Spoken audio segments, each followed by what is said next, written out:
worldwide solar and energy storage podcast at Inner Solar San Diego. Stay classy, San Diego. Whoa, whoa. So here we are at the Inner Solar Conference in San Diego, staying classy, and we are talking to Tim Bridgewater, who is the ZEO Energy Chief Executive Officer. I think that's what CEO stands for, right? That's right. Does that sound pretty good? And so tell us a little bit about what ZEO Energy does. ZEO, where did the name ZEO come from? That sounds like kind of a cool name. Great question. Yeah, it means almost a play on energy. So ZEO Energy is energy, but it really means zeal or a zest for life. So what does ZEO means something in some language? Yeah, it's in Greek. Oh, Greek, ZEO is energy. Yeah. Did they even invent energy? Like in Greek, like did they know they don't know what kilowatt hours Yeah, not are? as in power, but as in, zeal, enthusiasm. Like human zest, energy, yeah, or exactly. like the zest for life, or something. That's right, like exactly. Good energy. Like if a massage therapist says you have good energy, that kind of energy. I think, okay. Well, they're kind of like hippie, dippy, Yes. trippy, whatever you call that. Yeah. And so ZEO Energy is a solar installation company. Yeah, we started as a sales organization and then acquired an installation company in Florida called Synergy Solar, grew that business quite rapidly, and ended up taking it public in March of 2024. Basically, today we are primarily in the residential sales, installation, and maintenance business, as well as some finance, and then we do commercial energy storage systems for large-scale projects. And we just announced our first major project. We signed an MOU to build a 280 megawatt facility in central Utah, and we're expanding in that side of the business. When you say 280 megawatt facility, like so a large solar farm. Yeah, large solar farm with energy storage that serves the data center. Oh, wow. So we're the power, off-grid power behind the meter to power the data center. That's pretty cool. So 280 megawatts. How many megawatts does a data center take? Well, they talk in gigawatts, so 1,000 megawatts is what a normal large-scale hyperscaler data center would sort of have as the minimum starting point. So you're hearing a lot about a gigawatt data center is where the Meta and Facebook and Amazon, all those guys are providing the data center and they need the power.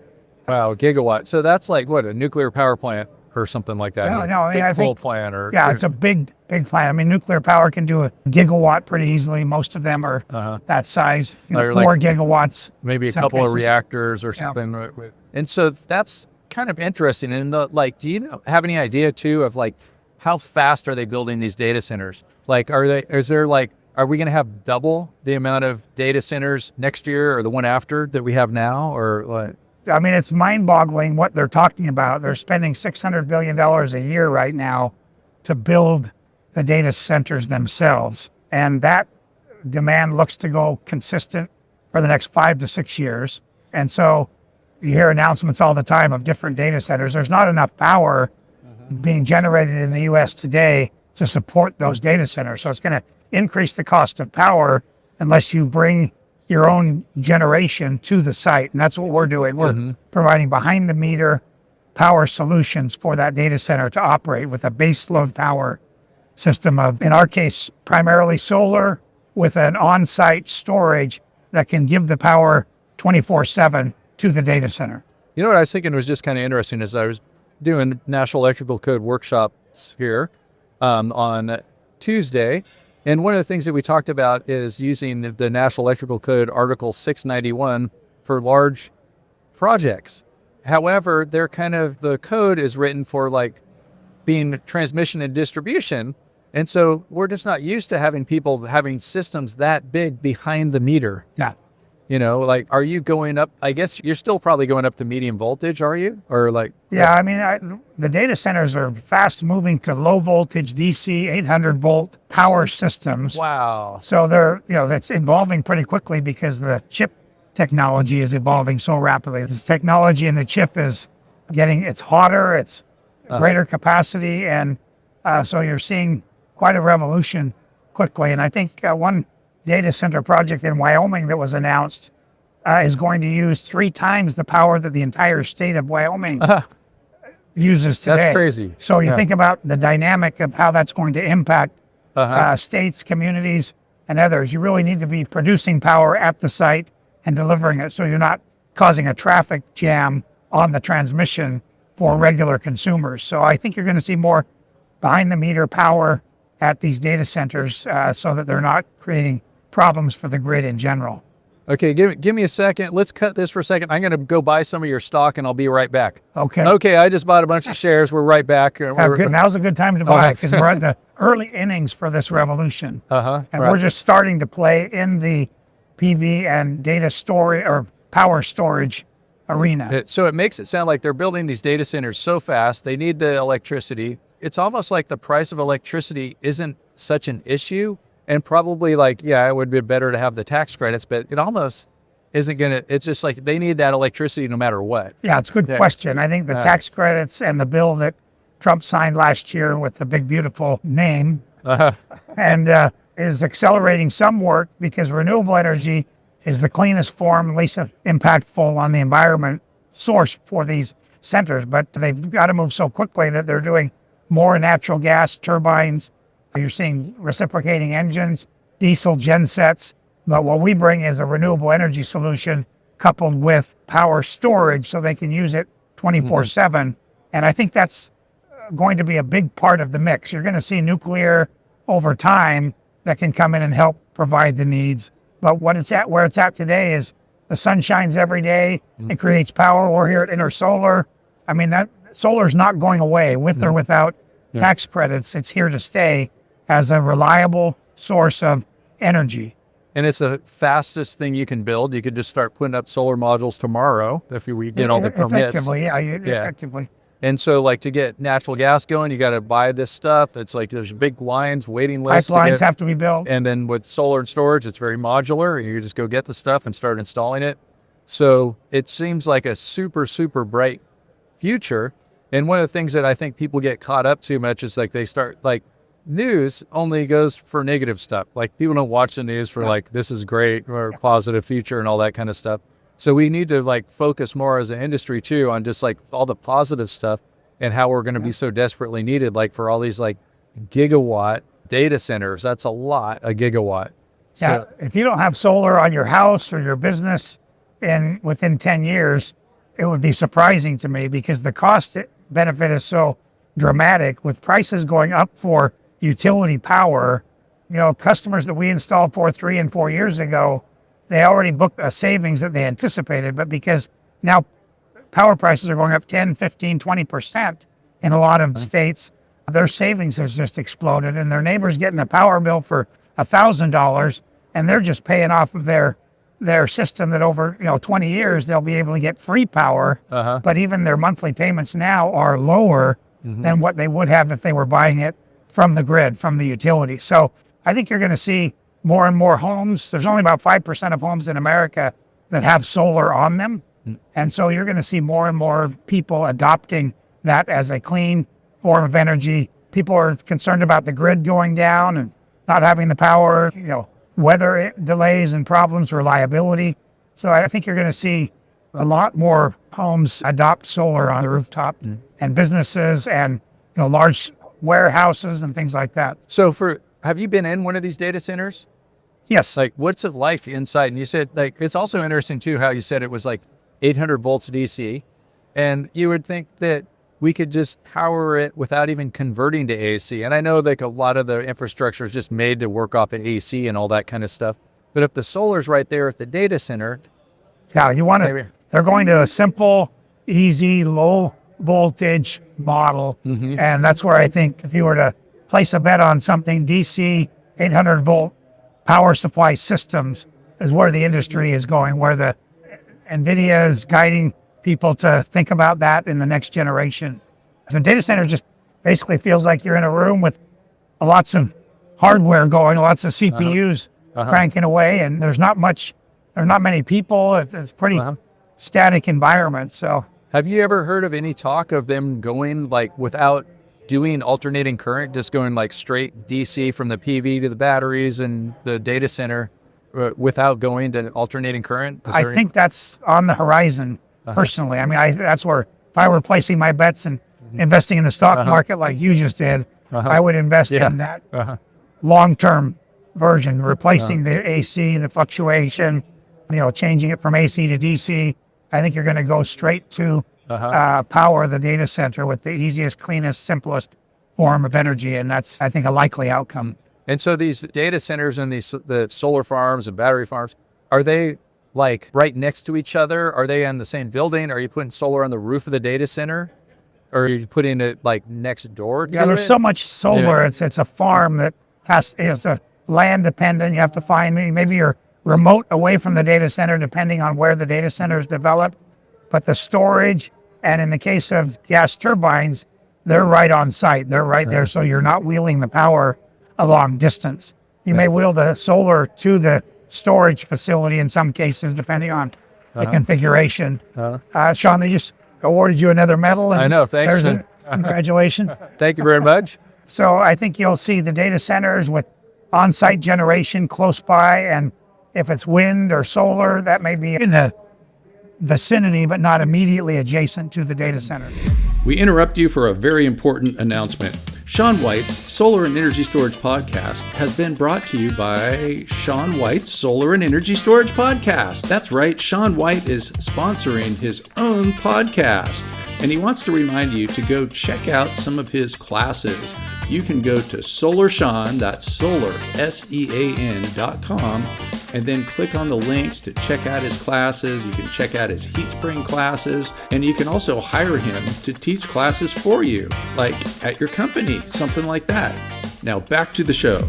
And are you involved with the other types of energy? I know ZEO Energy. Are you doing the wind? Are you doing natural gas? Or we don't do wind or natural gas. Our storage system, we're using either BESS lithium, or we're looking at other forms, compressed CO2, molten salt storage systems to minimize the costs long term and maximize the output to the data center without much degradation. So there's lots of exciting technologies on the horizon, and we're excited to bring solar and storage together to support behind the meter options for the data center operators. And is that mostly what your focus is right now, is working with behind the meter data centers? It's a portion of our focus. Our core business is selling and installing on rooftops, on businesses, on homes, and then they may want battery storage in the home or in the garage, or so you're doing everything from residential and commercial, like large data centers. Yeah. And it's kind of funny, I keep thinking of that with 280 megawatts being not really considered utility scale because you're not going up to medium voltage and you're just associated with loads. Yeah. So I would think that they would still let you use Article 691 in the code, just so you don't have to do silly things that it wouldn't be intended to be that way. Yeah. So probably it's treated like utility scale, but there might be some things that if you had somebody that was an inspector giving you a hard time, they might say, oh, you can't do it this way. But actually, though, you're not really associated with loads because your solar plant, it's powering the data center. It might be miles away from it. Yeah. Okay. Yeah. And I think, the permitting process should be streamlined. I think the administration sees that we're behind the curve in terms of the ability to deliver the power needed from our existing utilities for these data centers. So we feel like the wind's behind our sail for behind the meter solutions. And that's where we think a portion of our business is going to grow there. I mean, we're in the residential side in our core, and we're stepping into our first project now in the data center support with the 280 megawatt project that we announced this week. Great. Well, congratulations on the data center announcement and all that. I'm sure you worked hard getting that job. And so that stock that I just bought, is it on like the New York Stock Exchange? Is Nasdaq. We're trading on the Nasdaq. Do you go up and ring a bell and all that kind of stuff? We did when we first took the company public. We got to push the button. I mean, at Nasdaq, you push the button on a podium. Okay. Everybody was gathered around. It was a lot of fun. Yeah, being there. They had us up on the big Jumbotron picture outside.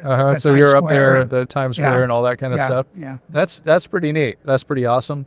And so you go to Nasdaq, and what's your ticker? ZEO. ZEO, just like ZEO Energy. Yeah. Okay, great. Perfect. And so you even do residential, commercial. Yep. And what percentage of your business is like residential? Today, so last year, because we're just entering into the PV, large scale PV and storage this year. So last year we were 100% residential, but we acquired a company in August called Heliogen, and they were an energy storage company. And so we've taken the engineers from that company, and now we're venturing into these first projects this year. Okay, so that's a big step. You went from residential to data centers. Well, yeah, not data centers necessarily, but we went from behind the meter power in the home to behind the meter power at the commercial scale. So we're doing the same thing, but just larger with solar and batteries. Okay, great. So- Yeah, and then you're doing obviously commercial and industrial. Yeah. And so is commercial and industrial a big part of your job, or It's about half my time. about half of your time right now? Half my time. Okay, great. Yeah. And do you have lots of data center plans, I would imagine? Well, we hope to. I mean, it's success breeds success. Yeah, it and sounds so- to me like it's just taken off like crazy. Yeah, there's a lot of demand And right now. And then they say that you can't build natural gas and nuclear and all that stuff fast enough, so they just have to do solar. Yeah, I think Solar I think storage. it's a all of the above solution right now, and keeping careful. I mean, they're even reconditioning closed coal-fired power plants because the demand is so high, and I think temporarily that may be part of the solution. Gas turbines are hard to get right now, so the demand is high. You know, I think we can help supplement that quite well with PV plus storage. So I haven't heard that they're recommissioning closed coal plants. Yeah. Where's that? Is it? All across the country, they're looking at opening back up coal plants that were just recently shut So down. they haven't really opened them up yet. They're just talking about it. Some have been opened up. Some are actually operating and bringing power to the back to the grid. Got to bring that coal in. So everybody looking for a coal miner job, and you thought you were out of luck. Yeah, I think the infrastructure that those plants have is well suited for renewable energy to come and build around them and put the power on the grid as well. So Yeah, and I think that was part of the Inflation Reduction Act too, was to give people incentives to what solar and storage and renewable energy projects are around those areas. Yeah. Like I think they were doing some of that in like West Virginia and stuff like that, where there's like an old coal plant, and then they can get like extra tax credits for turning it called into energy communities. Yeah. energy communities. And I guess too that they did, they say that the solar tax credit expired, but I think the storage one is still there. Well, it didn't expire. They stopped. As a homeowner, you can't get the tax credit anymore. But if you lease your system, you can get the benefit of it as a homeowner. But third parties own and lease the systems back to the homeowner. So the way that bill goes, it goes till 2029 now, that you can still get a system on your home and still get the benefit of tax credits for that installation. Yes. Large scale projects as well. Yeah, I think I misspoke there. It should have been the customer owned. They can't do that anymore. Yeah. Third party ownership, if you start it by July 4th of this year, then you can still get it. And if you finish it by December 31st of 27, you can still get it. I guess that's the... It goes, most analysts say that the ability to still buy residential solar systems leasing through the lease mechanism will go through 2029. Yep. So Right. you can safe harbor before July 24th equipment, and that's what a lot of the finance partners and we're doing ourselves to safe harbor equipment, and then that allows you to extend the tax credit to the end of 2029. Oh, man. So there's still a New Year's Eve in 2029 then. Yes, you still have time. Everybody's going to be working really hard that night. So put that on your calendars. It'll be like double pay for like getting those jobs done on New Year's Eve.